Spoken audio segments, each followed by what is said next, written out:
Despite the huge popularity of Bleach, the downplay of the series is insane, and almost all the time it doesn't get the appreciation it deserves. But why is that? Today I'm going to share multiple reasons in my opinion to why Bleach is super underappreciated. Some of the main criticisms that Bleach gets all the time is that although it is a hype anime, the story isn't all that good, or it has a bland main character, etc, etc. I've previously made a video about the overlooked stuff in Bleach, and you'll be surprised by the amount of Bleach watchers who miss a lot of the details that were in the video, which indicates that a big chunk of the Bleach community do not actually understand the series properly, and some of them even treat it as a generic shonen that has many assballs like Ichigo power-ups for example. I can understand the criticism from those who were reading it when it was ongoing, as not everything was fully explained, like when Ichigo dies and then transforms against Olikyora. It almost seems like it's one of those anime hype moments when the protagonist unleashes a new power that we never knew about beforehand. But for those who are watching the series right now, the only valid reason to think Bleach is bland, has assballs or whatever, is because they didn't understand the underlying themes that are usually implied to or symbolized by certain plot elements instead of it being spoon-fed to the viewer. One example is, in episode 63, Ichigo thanks Rukia as because of her, the rain has finally stopped. The rain signifies Ichigo's sadness that stems from his constant self-blame for the death of his mother as she died protecting him. And that is why he wanted to protect his loved ones back, including Rukia. Rukia gave Ichigo everything he needed, the power to protect and somebody that needs protection, in which cured his sadness, and that is what he meant by Rukia stopping the rain. Now is that deeper complicated? Slightly. But anyways, it definitely is something that you're not gonna figure out unless you're focused enough or upon rewatching. Another reason why I think Bleach does not stand out like the rest of the bigger animes is because it is not emotional enough. We all heard that Bleach is not emotional statement, which I 100% disagree with by the way. Bleach carries a different type of emotion. A show doesn't have to be sad to be emotional. Surely, Bleach is not the saddest anime out there, but that is because Kubo does not focus on trying to make his show unnecessarily sad and dependent on emotional attachment and shock value unlike other mangakas. There is a direct correlation between having a lot of emotional events in your story like character deaths and the show popularity. Look at animes like JJK, Attack on Titan, Naruto, and Demon Slayer just to name a few, and then look at Bleach and how its emotional events were handled. Olikyora, for instance, is a fan favorite character and it's a great chance to make his death as emotional as possible.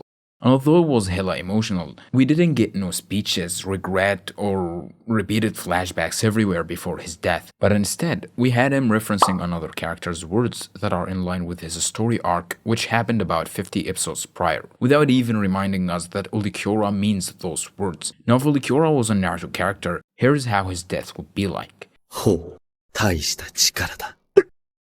俺と来い。女。心とは何だ。俺なら、自分の力量も測れずに。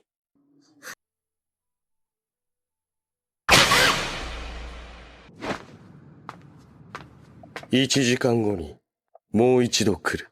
ねじ込んでやるから。そのつもりでいろ。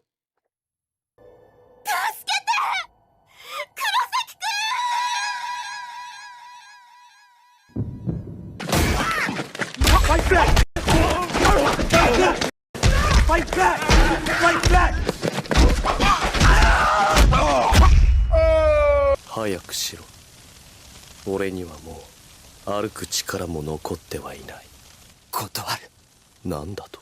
嫌だって言ってんだ。こんな勝ち方があるかよ！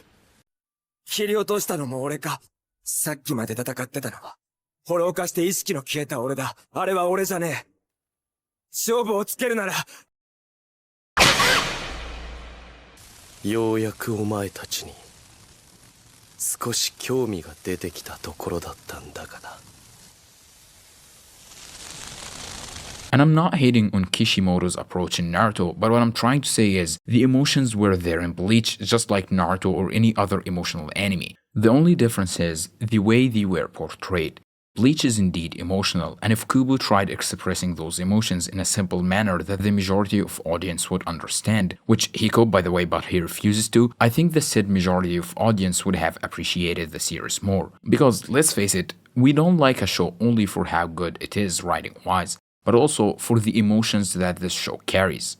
As if two shows were to have the exact same level of writing, but one of them is more emotional. I think the latter one would be more loved overall, especially with death as being the easiest events to be spoiled in an anime via memes, which actually helps to spread the said show to a larger group of audience. I'm totally convinced that most of the hate that Bleach gets comes from those who haven't even touched it. You know that one phenomenon of anime fans hating on a series before they even watch it because of how popular it is or because it is usually compared to their favorite series, but when they give it a shot, they get converted into big fans. With Bleach, it is barely the case, because for some reason they refuse to give it a chance and not be biased. Or you know what, I actually know the reason.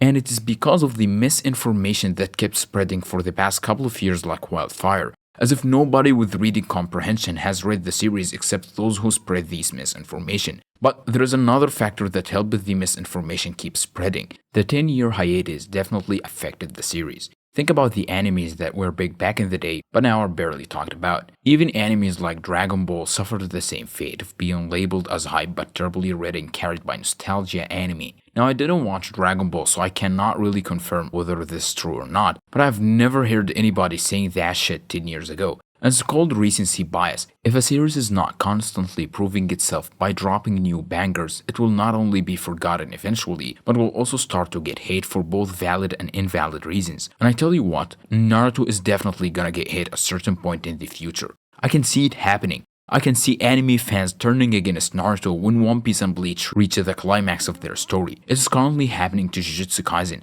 I mean, it got so bad recently, but it was never that good to begin with. And when it ends, you're gonna see the same creators that made videos analyzing the Jujutsu Kaisen deep themes and character dynamics, making videos like "My problem with JJK. JJK is not the best new gen." My brother, this shit barely had any writing whatsoever all along the way. You glazed it for content, now you're bashing it for content just like what you did previously with Bleach. With all of that being said though, please consider subscribing. See you in the next video, my honey bun.